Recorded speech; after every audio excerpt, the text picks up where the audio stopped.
Hello दोस्तों, आशा करता हूँ आप सभी अच्छे होंगे, अपना ख्याल रख रहे होंगे। तो दोस्तों, आज हम लोग कंप्यूटर के कुछ इंपॉर्टेंट क्वेश्चन डिस्कस करने वाले हैं। ये वही क्वेश्चन होंगे जो एग्ज़ाम की दृष्टिकोण से बहुत ही इंपॉर्टेंट है, क्योंकि एग्ज़ाम में इसी तरीके के क्वेश्चन आ रहे हैं, तो मैं उसी टाइप के क्वेश्चन आपके लिए छांट के लाया हूँ। तो वैसे जो मेन टॉपिक है एग्ज़ाम में, जो बेसिक क्वेश्चन आपके आ रहे हैं, जैसे मैंने बताया था कि शॉर्टकट कीज़ आ रही हैं, फुल फॉर्म आ रही हैं, उसके अलावा मेन जो क्वेश्चन आ रहे हैं पावर पॉइंट से आ रहा है, वर्डपैड से आ रहा है और MS एक्सेल से आ रहा है। तो ये 3 पॉइंट इंपॉर्टेंट हैं, इससे मोस्ट ऑफ द क्वेश्चन फंस रहे हैं। आपके सिलेबस में भी यही 3 पॉइंट दिए हैं, तो उससे क्वेश्चन फंसने वाजिब हैं। तो चलिए स्टार्ट करते हैं।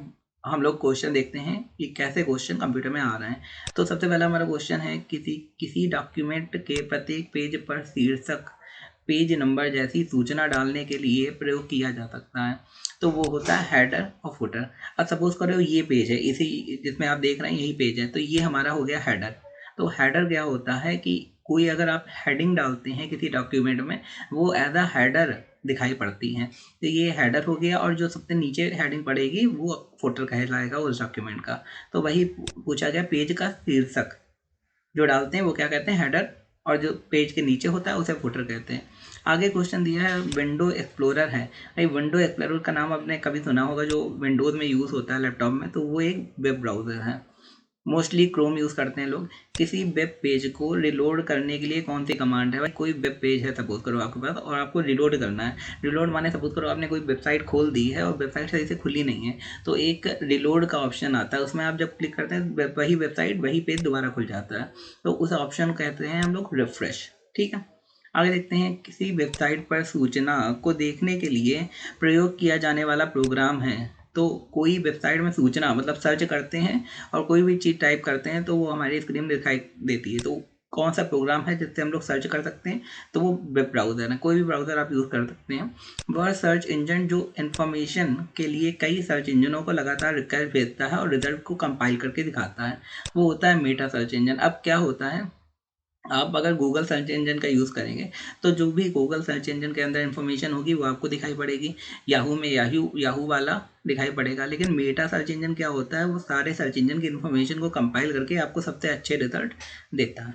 आगे देखते हैं, क्वेश्चन दिया है कि ग्राफिकल यूज़र इंटरफेस का प्रयोग करते हुए वेब पेज और इंटरनेट को एक्सेस करने की सुविधा प्रदान करता है। तो वो क्या होता है, इंटरनेट ब्राउज़र। तो ग्राफिकल यूज़र इंटरफेस क्या होता है, ऐसा इंटरफेस जैसे आपकी स्क्रीन में ये दिख रहा है, तो कितनी अच्छे से आप इसे चला सकते हैं। जैसे कोई आप एप्लीकेशन डाउनलोड करते हैं और उस एप्लीकेशन को जितना अच्छे से आप आसानी से चला पाएंगे, इसका मतलब उसका इंटरफेस उतना ही अच्छा है।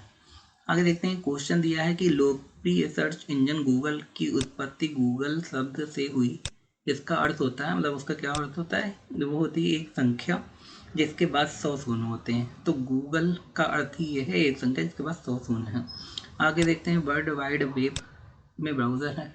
वर्ल्ड वाइड वेब में कौन सा ब्राउज़र है, तो उसमें है एक एप्लीकेशन सॉफ्टवेयर प्रोग्राम। जो वर्ल्ड वाइड वेब जो है वो एक ब्राउज़र है, इसमें एप्लीकेशन सॉफ्टवेयर प्रोग्राम है। वर्ल्ड वाइड वेब आपको ऐसे मैं एक्सप्लेन करता हूँ। तो अगर आप वेब ब्राउज़र खोलते हैं, कोई चीज़ सर्च करते हैं, तो वो सर्च आता कहाँ से है, वो वर्ल्ड वाइड वेब से आता है, जो एक इन्फॉर्मेशन का स्टोरेज पॉइंट है। आगे, होम पेज किसी वेबसाइट का प्रथम पेज होता है। आप कोई वेबसाइट आप खोलते हैं तो सबसे पहले क्या खुलता है, होम पेज खुलता है, उससे होम पेज कहते हैं। जो पहला पेज होता है वही प्रथम पेज कहलाता है। बाकी जब आप लिंकों में क्लिक करते हैं तो दूसरे पेजों में जाते हैं। किसी वेबसाइट पर पाए जाने वाले दस्तावेजों को क्या कहा जाता है? तो कोई वेबसाइट में अगर कोई दस्तावेज पाए जाते हैं उसे वेब पेज कहते हैं। इंटरनेट द्वारा सर्वर से कंप्यूटर पर सूचना प्राप्त करने की प्रक्रिया क्या कहलाती है? वो है डाउनलोड। जब डाउनलोड आप किसी चीज़ को करते हैं तो वो इंटरनेट में जो इन्फॉर्मेशन पड़ी होती है उसे आप अपने कंप्यूटर में डाउनलोड कर लेते हैं, तो उसी को कहते हैं कि सर्वर से कंप्यूटर में कोई चीज़ आप डाउनलोड करना है तो उसे डाउनलोड करेंगे। आगे, थिंक रिजिड मेटल प्लेटर जो उच्च गति से सूचना स्टोर करता है तथा पुनः प्राप्त करने की क्षमता रखता है, उसे उस चीज़ को क्या कहते हैं, वो हार्ड डिस्क होती है। वो स्टोर भी कर लेती है, डिलीट भी कर सकते हैं, हम दोबारा भी स्टोर कर सकते हैं। आगे, हार्ड डिस्क किस प्रकार का स्टोरेज डिवाइस है? तो नॉन वोलाटाइल। नॉन वोलाटाइल क्या होता है, जो चेंज नहीं होता। जैसे रैम जो होती है हमारी, वो वोलाटाइल होती है, लगातार चेंज होती रहती है। लेकिन नॉन वोलाटाइल है वो, ऐसा नहीं होता कि हार्ड डिस्क कभी इतनी स्टोरेज खाली है कभी उतनी स्टोरेज खाली। हार्ड डिस्क में जो भी आप स्टोर करेंगे वो परमानेंटली स्टोर होता है, ऐसा नहीं होता डाटा चला जाएगा फिर आ जाएगा। फ्लॉपी डिस्क में डेटा को वृत्ताकार पथों में रिकॉर्ड किया जाता है, जो कहलाता है ट्रैक। तो जो हार्ड ड्राइव भी होती है वो ऐसी होती है, उसमें कई सारे ट्रैक होते हैं ऐसे गोल गोल चुंबक के, मैग्नेट के, तो वही फ्लॉपी डिस्क में होते हैं और इसी में इन्फॉर्मेशन को स्टोर करते हैं। इन्फॉर्मेशन स्टोर करने के लिए हम लोगों को मैग्नेट का यूज़ करना पड़ता है।